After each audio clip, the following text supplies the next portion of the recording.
Assalamualaikum warahmatullahi wabarakatuh.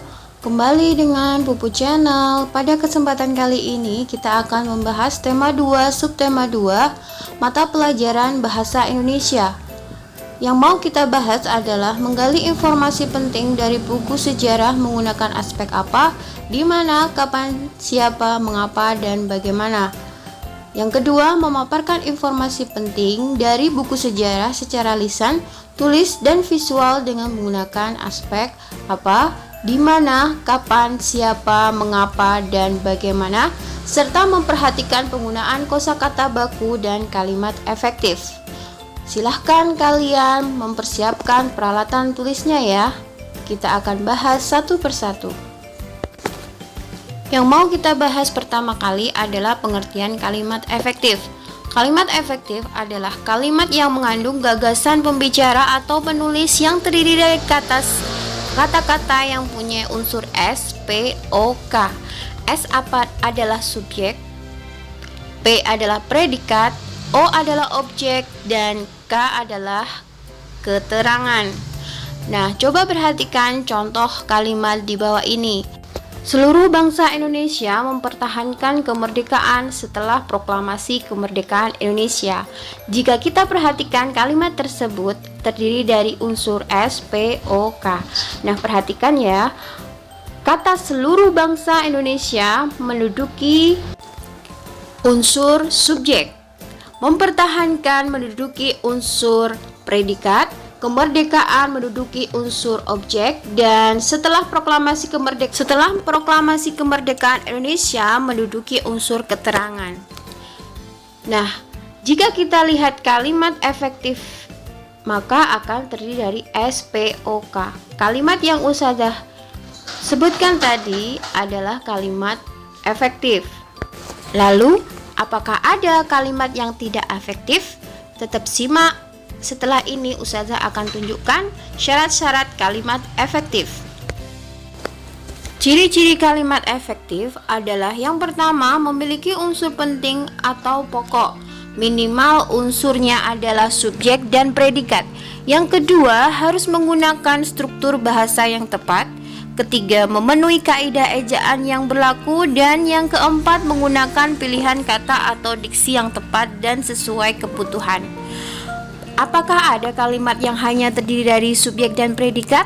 Untuk mengetahuinya, mari kita simak penjelasan berikut. Berikut adalah contoh-contoh kalimat yang belum efektif. Yang pertama, bekerja sendiri.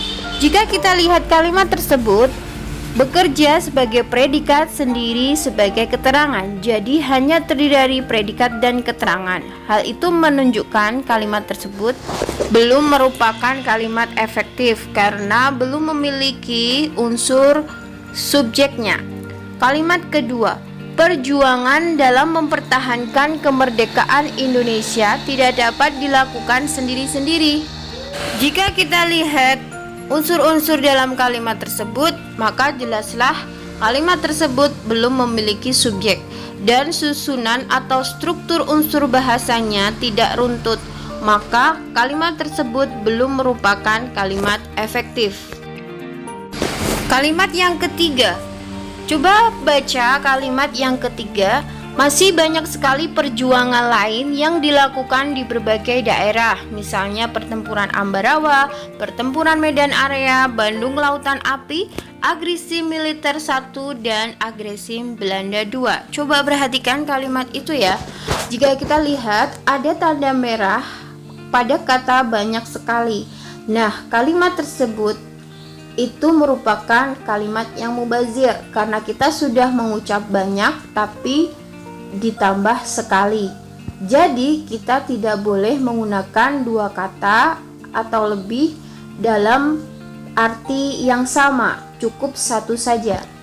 Yang berikutnya kalimat keempat, pertempuran Surabaya adalah satu dari sekian banyak praktek langsung dari upaya Indonesia yang dilakukan oleh bangsa Indonesia dalam memperhatikan kemerdekaan Indonesia.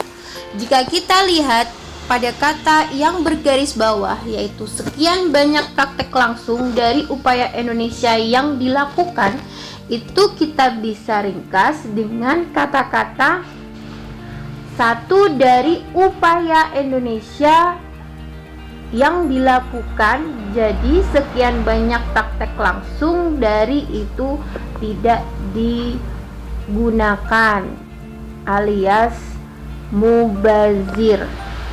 Maka jelaslah kalimat efektif memiliki ciri-ciri yang sudah Ustazah sebutkan, yaitu yang pertama harus tersusun atas minimal 2 unsur kalimat yang terdiri dari subjek dan predikat. Yang kedua harus memiliki struktur bahasa yang tepat. Yang ketiga harus memenuhi kaedah ejaan yang berlaku. Yang keempat, menggunakan pilihan kata yang tepat dan sesuai kebutuhan. Nah, anak-anak, saya rasa sudah paham ya pengertian kalimat efektif dan bagaimana ciri-cirinya. Silahkan kerjakan tugas yang telah disediakan gurumu. Sampai ketemu di pembelajaran berikutnya. Tetap simak di Pupu Channel pembelajaran-pembelajaran menarik lainnya ya. Belajar menyenangkan tetap dengan Ustazah Puji. Sampai jumpa lagi. Jangan lupa jika pembelajaran ini bermanfaat, silahkan like, share, dan jangan lupa subscribe beserta klik tombol loncengnya ya. Sampai jumpa lagi. Wassalamualaikum warahmatullahi wabarakatuh. Jazakumullahu khairah.